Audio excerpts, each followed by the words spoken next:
Hey, I'm John Cannell, and today on Preppy Kitchen, we're making some delicious Italian bread. So let's get started. In the bowl of your stand mixer, we're gonna add 2 cups of warm water. It's about 110 degrees Fahrenheit. We're gonna bloom 1 tablespoon of active dry yeast in here. That is a little bit more than a packet, so you'll have to open 2 packets if you're using those and measure out a tablespoon.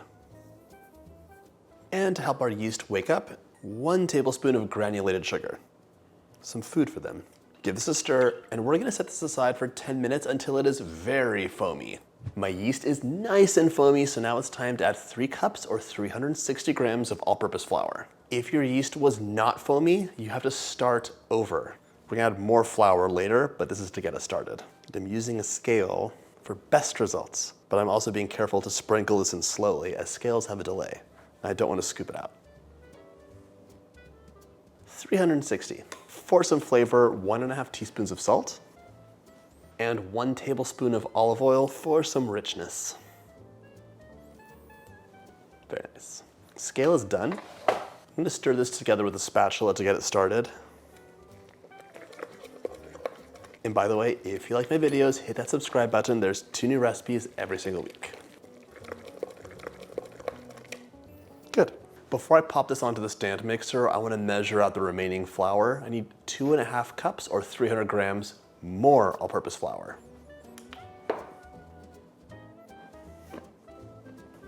300. Our bowl goes on. So does a dough hook. I'm going to mix on low and add my flour in 1/2 cup at a time.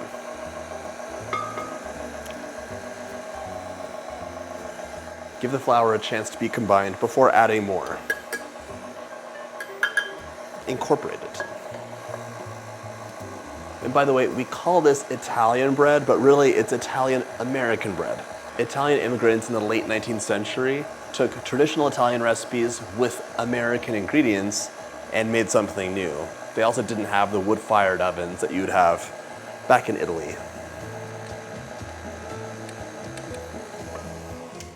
This recipe is softer and has a thinner crust than a traditional Italian bread. Definitely scrape the bowl down as you go because there's a lot of unmixed nonsense happening here. Okay. Back to mixing.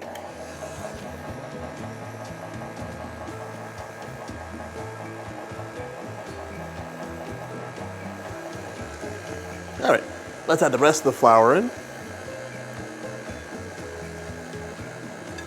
And let that incorporate. Once we pop this into a bowl to rise, you have 2 choices.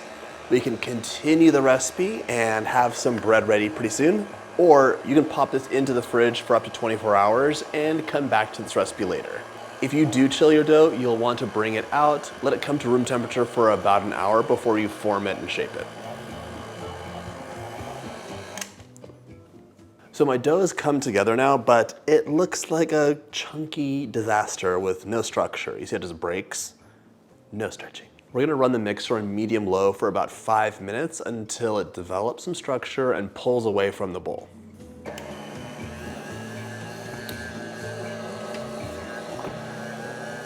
It's been 5 minutes, however, my dough is not fully pulling away from the bowl, and it's sticking to my fingers, meaning it's more than tacky, it's sticky. Tacky is fine, it feels sticky, but it won't stick to your fingers. If the dough's coming off on your fingers and not pulling away from the bowl, we need to add some more flour. So while mixing on medium-low, we're gonna add flour a tablespoon or 2 at a time.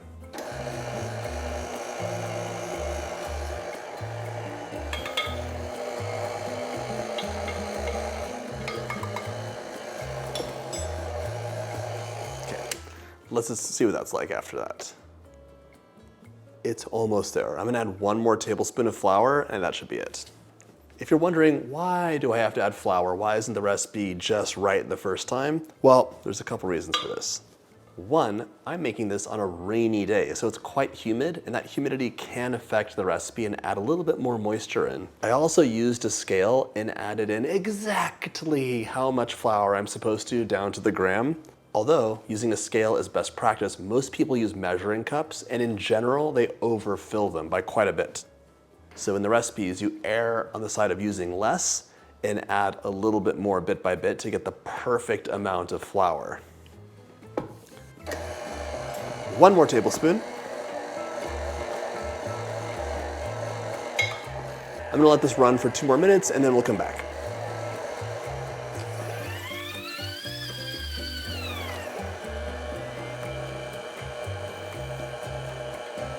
All right, it pulled away from the bowl. It's tacky but not sticky, and that means it's time for a rise. Separate the dough from your dough hook. And add a little bit of oil to a large bowl. Work that up the side. Now we can transfer our dough into our oiled bowl for a rise. Just flip this over once. Here we go. And now we can cover it up and pop our dough into a nice cozy place for about an hour until it's doubled in size. In you go. My dough has risen and it is a monster. We're gonna press it down now, so. Yes, ooh, that felt so nice. Lightly flour your countertop. And I have a rimmed baking sheet that's lined with parchment paper at the ready. Right now we have to develop some more structure in this bread and shape it into our 2 loaves. So let's plop that out. Divide your dough into 2 equal-ish pieces. I'm using a bench scraper, which is one of my favorite kitchen tools. Now we're going to create a ball. Think of this as a giant dinner roll. So you can pinch the edges together.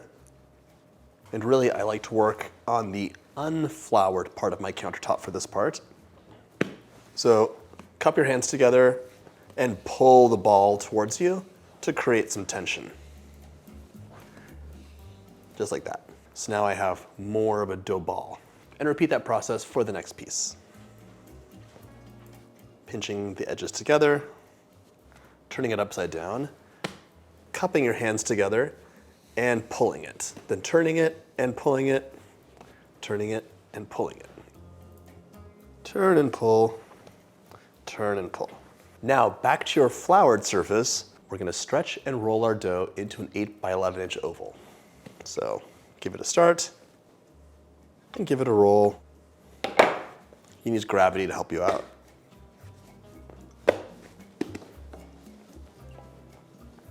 The dough will spring back because we developed a little bit of structure when we brought it together in that ball that had tension. 7 by 10. Okay, just keep rolling and stretching. All right, so now we're gonna flip the dough over. It's really like an amorphous pizza, so feel free to re-stretch it back to that 8 by 11 inch oval after you move it. Now, from one of the long sides, we're gonna roll this together. This develops more structure for our dough. I'm gonna pinch the edges together, but also pinch the seam together, just so it keeps its place. Pinch, pinch, pinch, pinch, pinch, and transfer this seam side down onto our baking sheet. There we go. Now we're gonna repeat that process with the next blob of dough. So once again, stretch and roll to an 8 by 11 inch rectangle. It's easier if you stretch it and roll it out like this.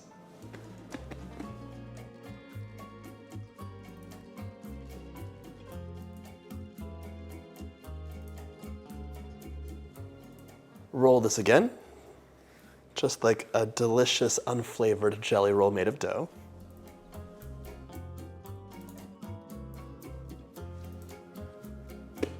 All right, just pinch the edge together. Pinch, pinch, pinch, pinch, pinch. And then transfer that over as well.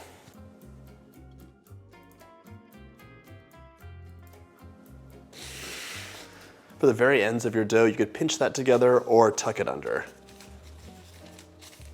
Whatever you prefer. Tucking it under gives you a cleaner, more rounded look. Perfect for a big sandwich. Now we're gonna brush this with our remaining 1 tablespoon of olive oil, just very gently. This olive oil will give us a nice golden crust. Personally, I prefer a soft sandwich bread. I'm always like torn because I love the idea of like a crusty European style baguette, but when I'm eating it, it's like cutting my mouth up nonstop. So soft bread has its places.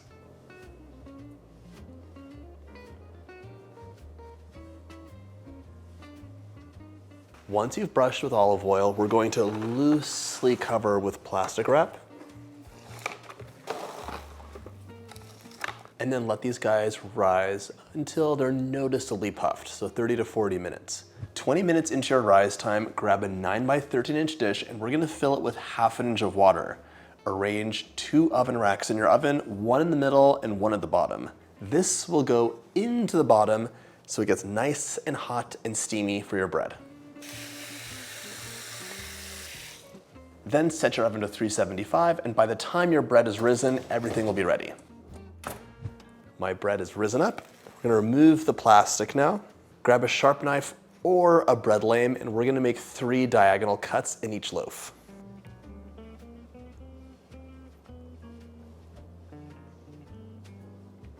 These cuts are not just decorative, they give you a more even bake.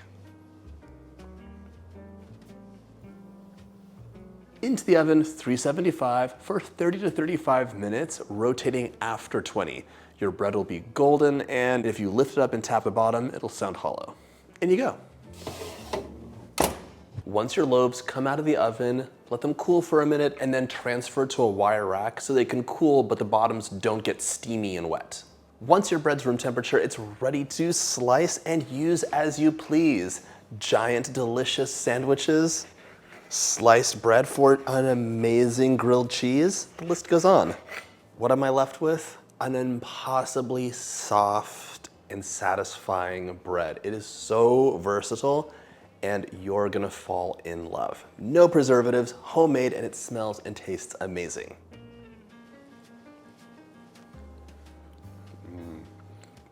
It's just plain delicious and so soft and lovely. I hope you get a chance to make this delicious recipe, and if you like my videos, hit that subscribe button and check out my bread playlist.